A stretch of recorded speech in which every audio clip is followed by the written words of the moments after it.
ओम नमो भगवते वासुदेवाय। जय श्रीकृष्ण। राधे राधे। बंधुरा पूर्वपुरुषদের उत्सर्गकृत पवित्र এই একাদশীর নাম ইন্দিরা একাদশী। আর ইন্দিরা একাদশী পালিত হয় প্রতি বছর আশ্বিন মাসের কৃষ্ণপক্ষ তিথিতে।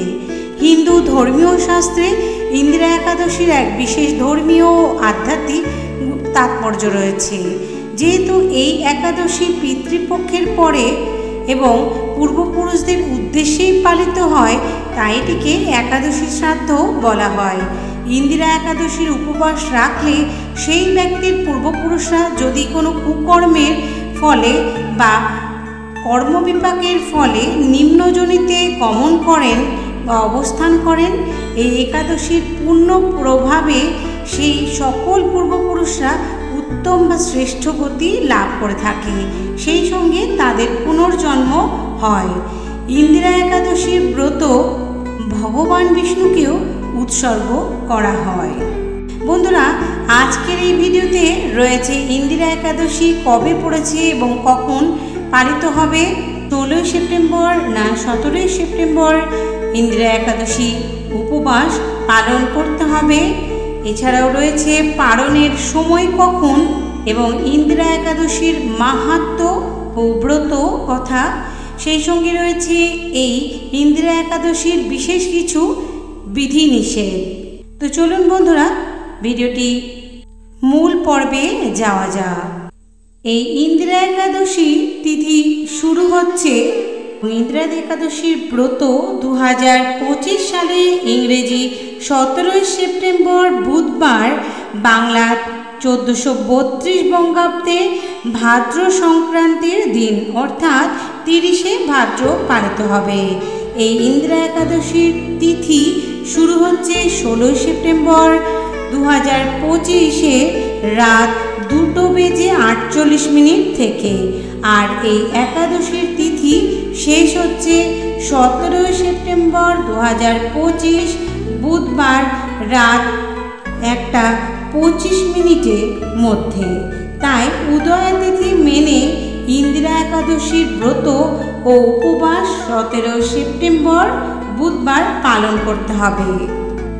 বন্ধুরা, এই ইন্দিরা একাদশী পালনের সময় থাকছে 18 সেপ্টেম্বর বৃহস্পতিবার ভোর 6টা থেকে 6:07 থেকে সকাল 10:12 মধ্যে পর্যন্ত। তো বন্ধুরা, এই সময়ের মধ্যে আপনাদেরকে পালনের সম্পূর্ণ করে নিতে হবে। অর্থাৎ এই সময়ের মধ্যে পঞ্চরবিশস্য ভগবানকে নিবেদন করে প্রসাদ গ্রহণ করা অতি আবশ্যক। আশ্বিন মাসের এই ইন্দিরা একাদশী অতি অবশ্যই আপনারা ভগবান শ্রীহরি বিষ্ণুকে তুলসী পাতা নিবেদন করতে ভুলবেন না। মনে করা হয় বিনা তুলসীতে ভগবান বিষ্ণুর কোনো পূজায় গ্রহণ হয় না, অর্থাৎ ভগবান শ্রী বিষ্ণু কোনো পূজায় গ্রহণ করেন না। তাই এই ইন্দিরা একাদশীর পুণ্যপ্রদায়ী তিথিতে ভগবান নারায়ণের সাথে সাথে মা লক্ষ্মীকেও পূজা নিবেদন করুন। যদি সম্ভব হয় তাহলে ভগবানকে এই দিন সাত্ত্বিক ভোগ নিবেদন করুন। পদ্মপুরাণে বর্ণিত হয়েছে ইন্দিরা একাদশীর দিন উপবাস পালন করলে ব্রতকারীর পূর্বপুরুষেরা মোক্ষ লাভ করে এবং বৈকুণ্ঠ ধামে যাত্রা করে। এছাড়াও এই ব্রত পূর্ণ প্রভাবে ব্রতকারীর জন্য স্বর্গের দরজা উন্মুক্ত হয়ে যায়। তো চলুন বন্ধুরা, এবার আমরা শুনে নেব ইন্দিরা একাদশীর ব্রত মাহাত্ম্য। ওম নমো ভগবতে বাসুদেবায় নমঃ। ইন্দিরা একাদশী ব্রত মাহাত্ম্য। মহারাজ যুধিষ্ঠির বললেন, হে মধুসূদন, আশ্বিন মাসের কৃষ্ণপক্ষা একাদশীর কি নাম তা কৃপা করে আমাকে বলুন।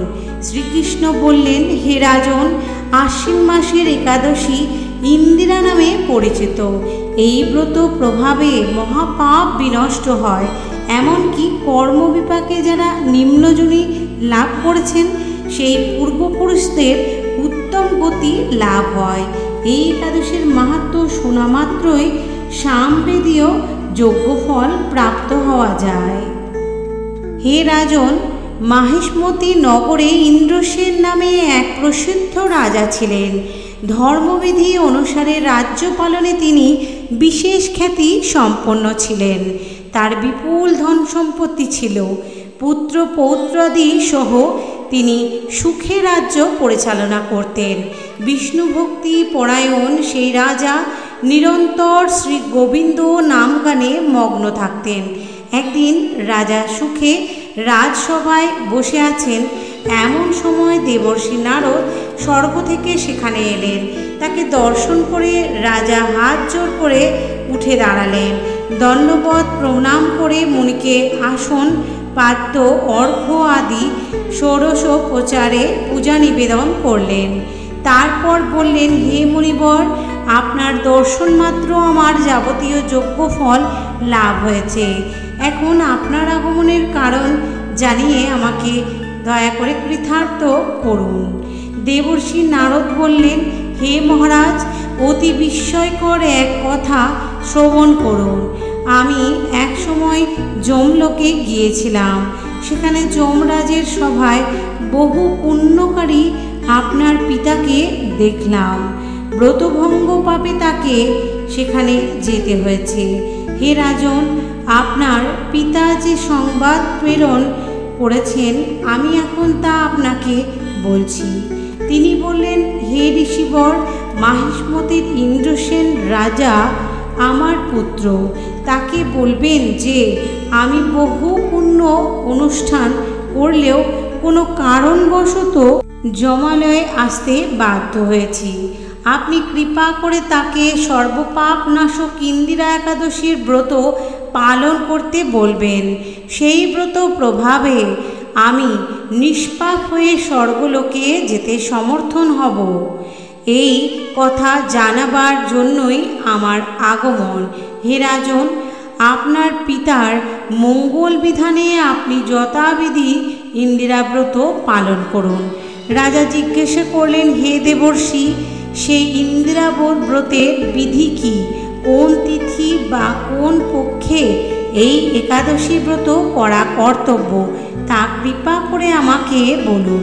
দেবর্ষি উত্তর দিলেন, হে মহারাজ, আশ্বিন মাসের কৃষ্ণপক্ষের দশমীর দিন শ্রদ্ধা সহকারে প্রাতঃ স্নান করবেন। মধ্যাহ্নে ভক্তি ভাবাপন্ন হয়ে পুনরায় স্নান করবেন এবং রাত্রিকালে ভূমিতে শয়ন করবেন। পরদিন একাদশী প্রাতকৃতাদি সমাপন করে নিরাহারে থাকবেন। ব্রতের নিয়মাবলী দৃঢ়ভাবে পালন করবেন। হে পুণ্ডরীকাক্ষ, হে অচ্যুত, এ শরণাগতের প্রতি কৃপা করুন। এভাবে শ্রদ্ধা সহকারে শালগ্রাম পূজা করে পিতার উদ্দেশ্যে ব্রতের ফল অর্পণ করবেন। দ্বাদশীর দিন সকালে ভক্তি ভরে শ্রী গোবিন্দের পূজা ব্রাহ্মণ ভোজন করিয়ে অবশেষে নিজে মহাপ্রসাদ গ্রহণ করবেন।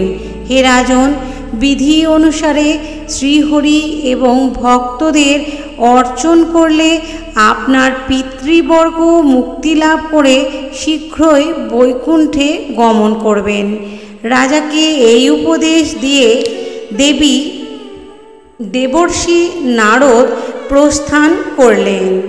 রাজা ইন্দ্রসেন মণিবরের উপদেশ অনুসারে পুত্র পরিজন সহ ভক্তি সহকারে এই ইন্দিরা ব্রতের অনুষ্ঠান করলেন। তখন দেবলোক থেকে পুষ্পবৃষ্টি হতে লাগল এবং তার পিতাও বিষ্ণুলোকে গমন করলেন। তারপর রাজা ইন্দ্রসেন নিজ পুত্রকে রাজ্যভার অর্পণ করে নিজেও বিষ্ণুলোকে ফিরে গেলেন। এই ইন্দিরা একাদশীর মাহাত্ম্য পাঠে ও শ্রবণে মানুষ সকল পাপ থেকে মুক্ত হয়ে বিষ্ণুলোক প্রাপ্ত হন। অতঃপর ইন্দিরা একাদশীর ব্রত কথা সমাপ্ত হইল। জয় শ্রীকৃষ্ণ। রাধে রাধে। বন্ধুরা, পদ্মপুরাণে বর্ণিত রয়েছে ইন্দিরা একাদশীর দিন উপবাস পালন করলে ব্রতকারীর পূর্বপুরুষেরা মোক্ষ লাভ করে এবং বৈকুণ্ঠ ধামে যাত্রা করে। এছাড়া এই ব্রত পূর্ণ প্রভাবে ব্রতকারীর জন্য স্বর্গের দরজা উন্মুক্ত হয়ে যায়। একাদশীর মাহাত্ম্য ব্রতকথা শ্রবণ করলে বহু জন্মের অর্জিত পাপও নষ্ট হয়, পাপ ক্ষয় হয়। এখানে একটা কথা বলে রাখি বন্ধুরা, একাদশীর ব্রত পালনের প্রকৃত উদ্দেশ্য কেবল উপবাস করা নয়, নিরন্তর ভগবানের নাম স্মরণ ও মনন ও শ্রবণ কীর্তনের মাধ্যমে একাদশীর দিনটি অতিবাহিত করতে হয়। আর এই একাদশীর দিন পরনিন্দা, পরচর্চা, মিথ্যা ভাষণ এগুলি সর্বদাই এড়িয়ে চলা উচিত। তো বন্ধুরা, এবার জেনে নেব যে এই একাদশীর পরের দিন অর্থাৎ পারণের দিন ভগবান বিষ্ণুকে কোন রবি শস্যগুলি আপনি ভোগ হিসেবে নিবেদন করতে পারেন। যেমন অন্ন, চালের পায়েস, চিড়ে দিয়ে তৈরি মালসা ভোগও নিবেদন করতে পারেন। এছাড়াও অন্ন, নিরামিষ সাত্ত্বিক ভোগ নিবেদন করতে পারেন। চলুন বন্ধুরা, এবার জেনে নেওয়া যাক যে ইন্দিরা একাদশীর দিন কোন কোন খাবারগুলি আপনি খেতে পারবেন বা গ্রহণ করতে পারবেন। এই একাদশী দিন আপনি ঘুম থেকে সকাল সকাল উঠে পড়বেন। ব্রহ্ম মুহূর্তে যদি উঠতে পারেন খুব ভালো হয় বন্ধুরা। তারপর আপনি আপনার সমস্ত কাজ সম্পন্ন করার পর স্নানাদি সম্পূর্ণ করবেন এবং শুদ্ধ বস্ত্র পরিধান করে একাদশী ব্রত সংকল্প করবেন এবং যথাবিধি অনুযায়ী ভক্তি ভরে ভগবান শ্রীহরি বিষ্ণু ও মা লক্ষ্মীর পুজো সম্পন্ন করবেন। অবশ্যই একটি ঘিয়ের প্রদীপ প্রজ্বলিত করতে পারেন পুজোর সময়ে, কিংবা সেটি সন্ধেবেলা একাদশীর দিন প্রজ্বলিত করুন।